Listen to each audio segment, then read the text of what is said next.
Welcome to the next episode of my Volkswagen Crafter van build. Today I will be making my roof rack. I've been looking for a roof rack for a long time now, but there wasn't anything like wide enough because I take two kayaks.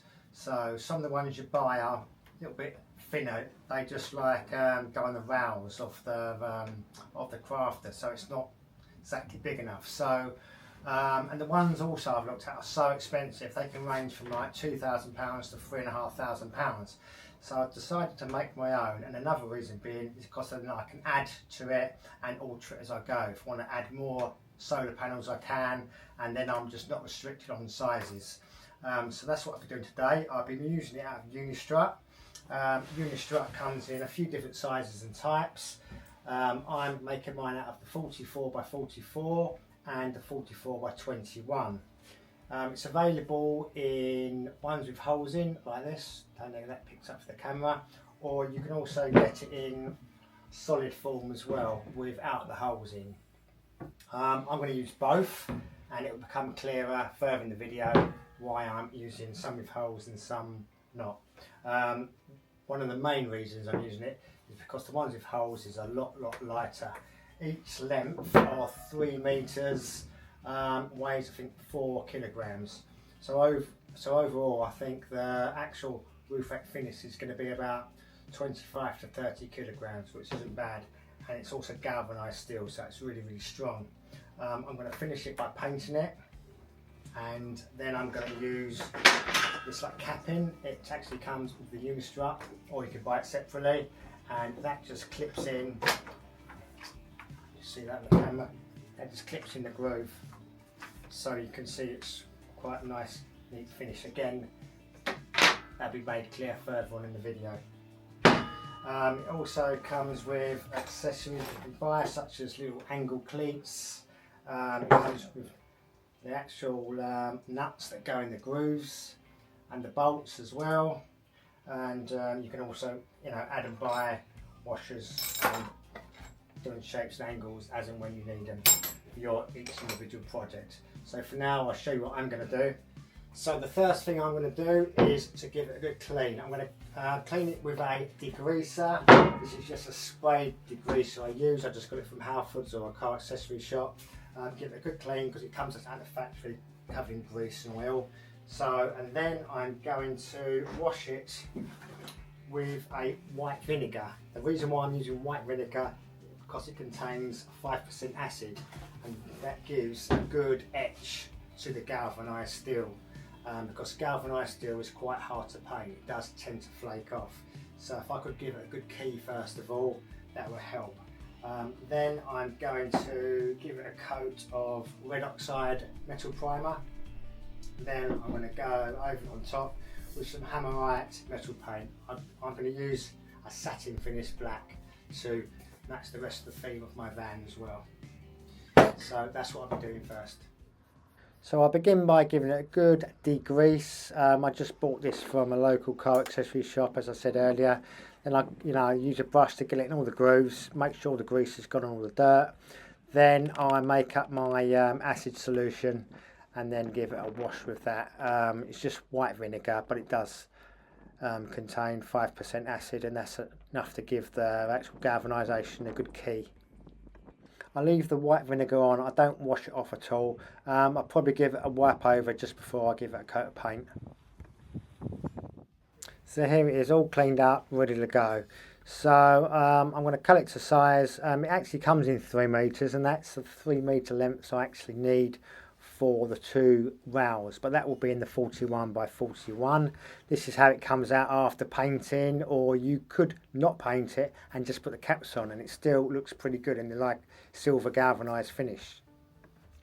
So these are the caps you get. They're black, or they also come in white I believe as well, but because the rest of my bars are going to be black, I've opted for the black caps, and they just simply push on. You can, if you want to be a little bit safer, you could add a bit of glue to them, and this is the cap that just snaps into place. The good thing is, if you leave it unglued, you can always add cabling in the actual channels to hide everything, especially if you're fitting solar panels.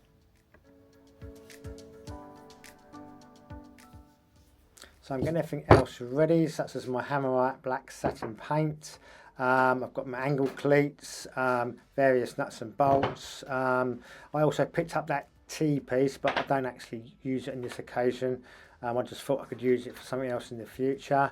All my end caps, these are the actual nuts with springs to hold them in place as you tighten the bolts up. And I use lock thread because I don't want the bolts to come undone, so just as a secondary precaution, I'm going to put lock thread on all of my bolts.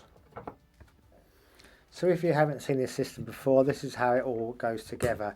You get these lock-in nuts that just simply squeeze in on the springs, twist them, it holds in place, and you can use your bolts. You can get these in M8s or M10s as well, I believe. Depends what you want to bolt down.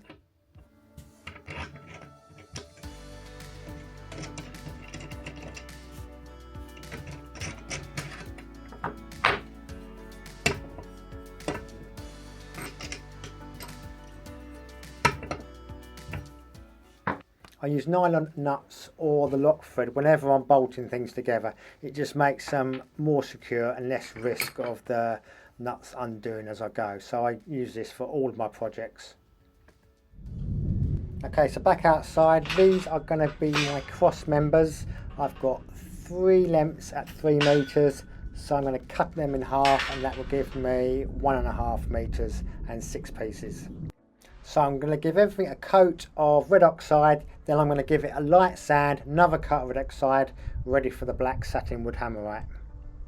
So this has had now 2 coats of red oxide and 2 coats of the black hammerite spray. Now it's ready for installation. So I need to get back up on the roof. So I'll start just by leaning up my ladder, then I take up my 41 by 41 rails ready for installation.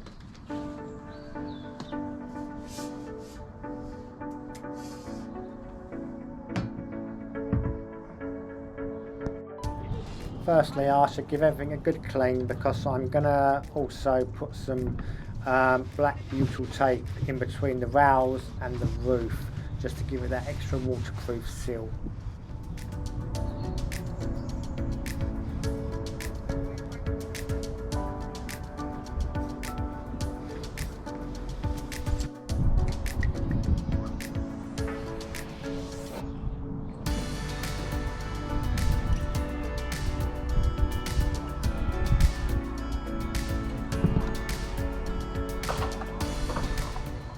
So the reason why I'm using the slotted version of this Unistrut is because you can see exactly where you got to put the bolts through these little holes in the roof. So on the Volkswagen Crafters, you've got these little bits of tape, they're only thin, and they are the actual bolt holes for any roof rack system to go through.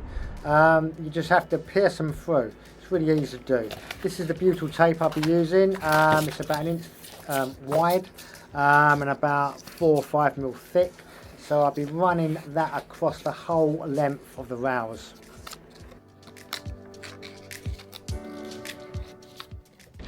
So I've pierced through in 6 places where my actual bolt holes are going to be.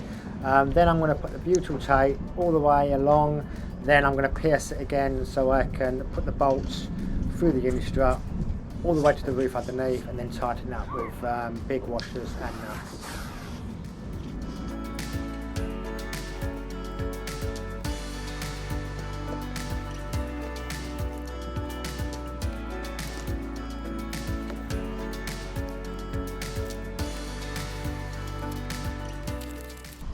Okay, so once the tape's all in place, then you can re-pierce where the holes are for the actual bolts to go through.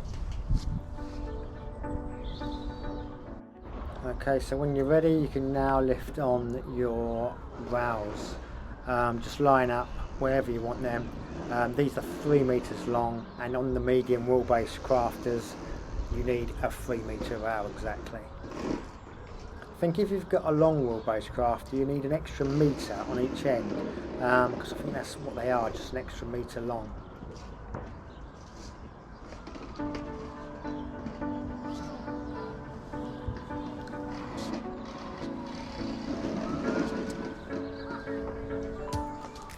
So once I'm happy with one end is fixed correctly, then I move forward to the other end just to make sure it's all in the centre line and all the actual slots line up with the holes, so I can just insert the bolt holes as well. I'm using some stainless steel washers as well. Hopefully that just gets in the gap. I think I'm using 35mm or 40mm bolts, M8s, and I've got the washer on the top and I'm going to put a washer underneath. These are quite wide washers just to spread the load a bit better, and then underneath I'm using the locking nylon nuts. Because I'm doing this on my own, I've had to devise just some kind of way to hold my spanner while I'm going underneath on the inside of the van to do the nuts up. So I'm just using a couple of bits of ply just to keep my spanner up, because it's it's got an angled end. So yeah, so that's what I'm using that for.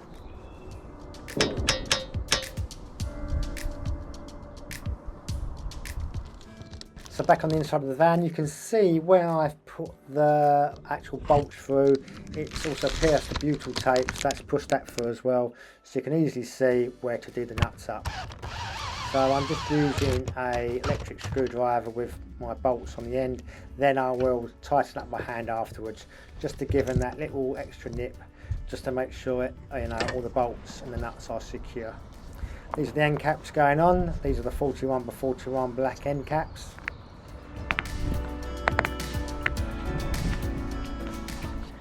So that's one side done and complete. Next, move on to the other side, exactly the same way as I've done the right hand side, left hand side, use the same principle as before.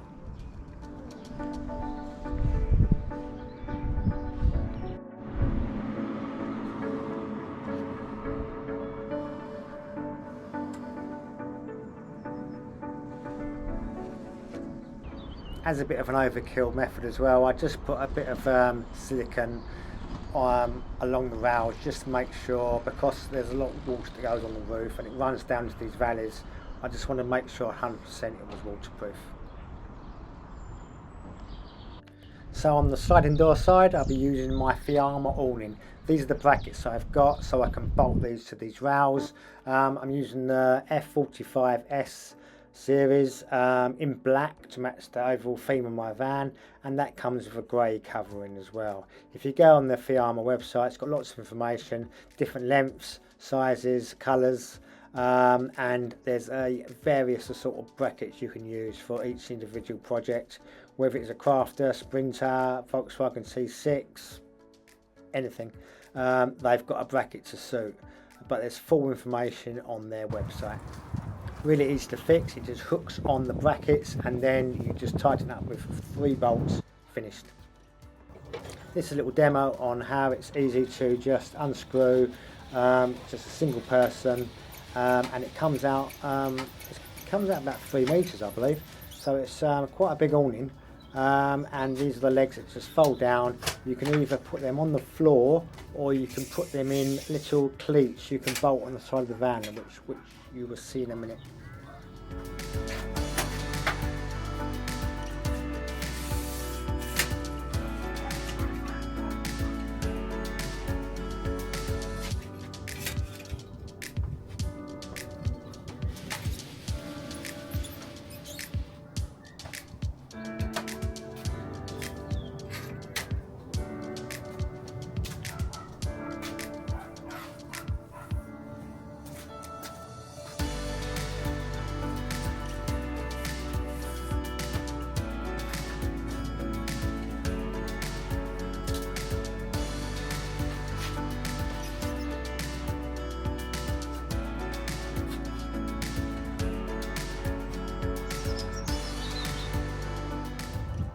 These are the cleats, what I was talking about. So the legs of the awning just fix into place, and that's held if you want to keep it off the floor. You don't have to extend the awning all the way out. You can have it a metre out, 2 metres out, whatever you want to do really.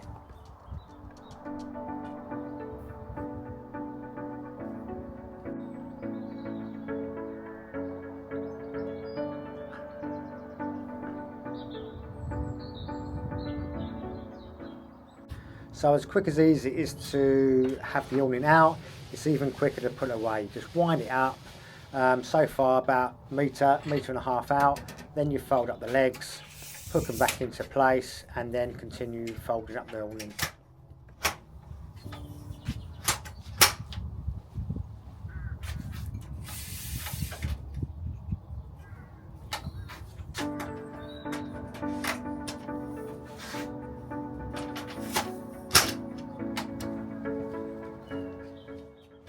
I believe as an extra you could buy an electric motor for these which can run off your 12-volt system to make it easier, but it doesn't take much effort just to wind it in. So you can see once it's installed it looks pretty neat and tidy. There is a slight gap underneath but it's not too bad. So these are all my cross rails in place and my solar panel installed. I just fixed it with like 2 angle cleats, bolted through using the same nuts, and then I used my black capping just to finish it off. And on the actual top rails I've used all the black capping as well, just to make it look neat and tidy along with the end caps. So yeah, it looks really good for the cost of it as well, which I'll be going through the cost at the end of this video.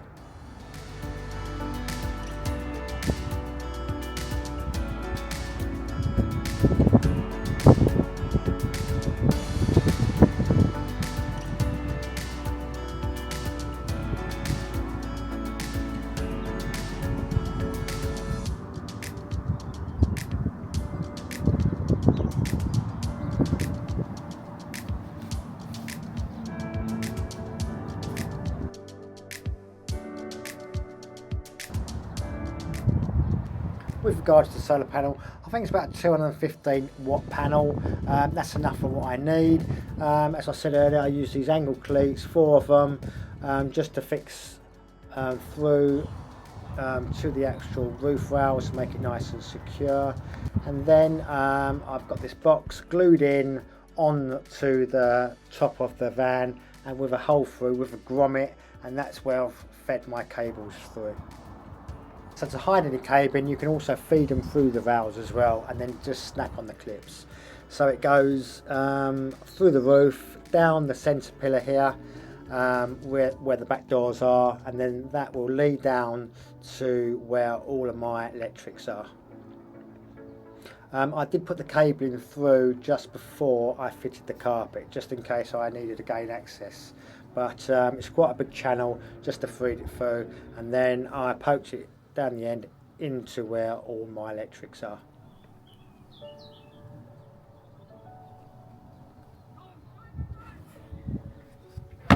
Once it's in place, you just connect the actual cables to your solar charger.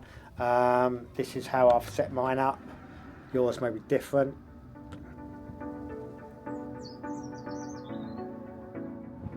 So when I had my ladder on the side of the van, I noticed that I was leaving a few dents in the side. So I decided to put a complete side rail to make it look better, like what it is now. You can see this is the finished object which I've done, and again I just used the same principle as before. I used my solid galvanised Unistrut. I fixed on these brackets, I think it was 6 brackets I used. So the reason for this is because this is something that I can lean my ladders against, especially when I need access to the roof, for instance when I fix up my kayaks. So that's the reason why I've used this side rail.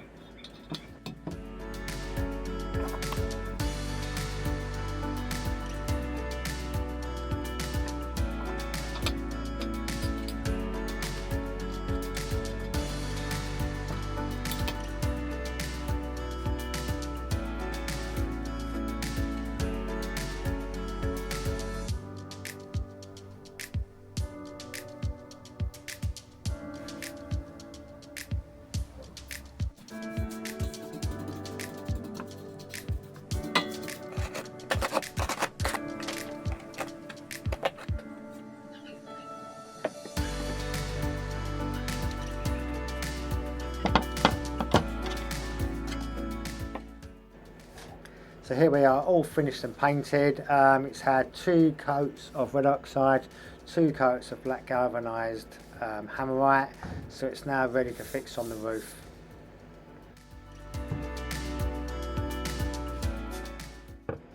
I've also coated my big round washers with the same and the actual bolts as well, because it just gives it a better finish when it's up on the roof. It looks a bit more professional than just having silver nuts and washers showing. Use the same capping. This just snaps into place. It just finishes it off, makes it look neater, and I think it would give better wind resistance, less noise.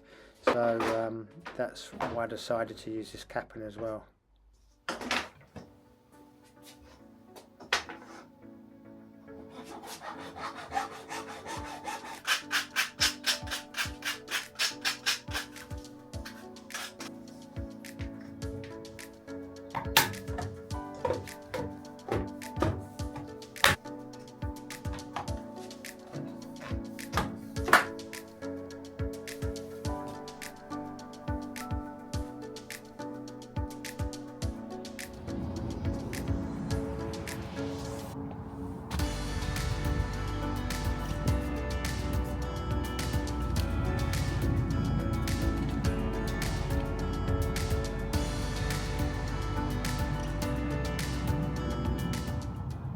I found these black folding ladders, like they actually concentrate into a smaller ladder, so that's something I can also keep in my van and gain access to the roof much easier.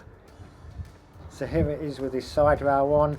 It does tidy it up and it makes it look a much neater professional job, and it's also something that I can rest my ladders on, saves me denting the side of the van as well. You can see the little nick I've done previously there. Using these fold up ladders, I'm going to try and invent a way of getting my kayaks on a lot easier. I have used them before, and I'm going to just invent something to make me help get the kayaks on so much easier and safer. So that'll be in a future video. So as you can see, all the roof rack's done, the awning's on, the solar panels in place, and I've used these pads just to stop my kayaks from getting damaged. So let's have a look at the price overall. You won't believe the overall cost of this roof rack. So I needed 2 lengths of the 41 by 41 galvanised slotted. That came to £44. They were £22 each. I needed 3 lengths of the 41 by 21 slotted. They were £16 each, and 1 non-slotted, again £16 each. So that came to £64. The end caps for the 41 by 41, I needed 4 of those. They were £2, that's 50p each. For the 41 by 21 caps, I needed 14 of those, 40p each, so that came to £5.60. Nuts and bolts to suit everything to connect it all together, it came to £20. 4 angle brackets for the solar panels, they were just £1 each, and the 6 angle brackets for the side rail, they were £6 for 6.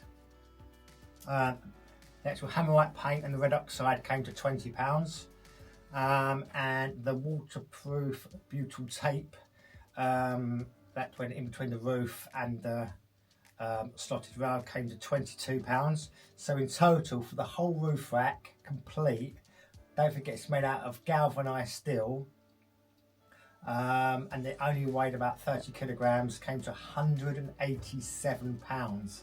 Now that is real good quality if you make it yourself. And the good thing with it, you can adapt it to suit, so you can add on additional solar panels, you could add on brackets, you could add on tying straps to it.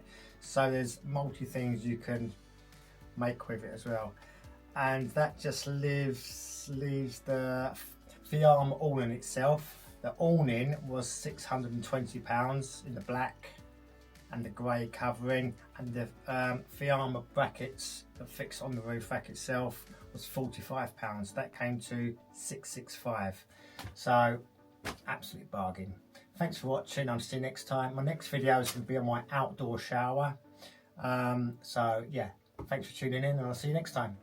Just before I go, what I do is I do a list of everything I use for the roof rack, and I put it in the description down below. So if you want to have a look at that, and I will add all the costings as well. Thanks for watching. See you next time.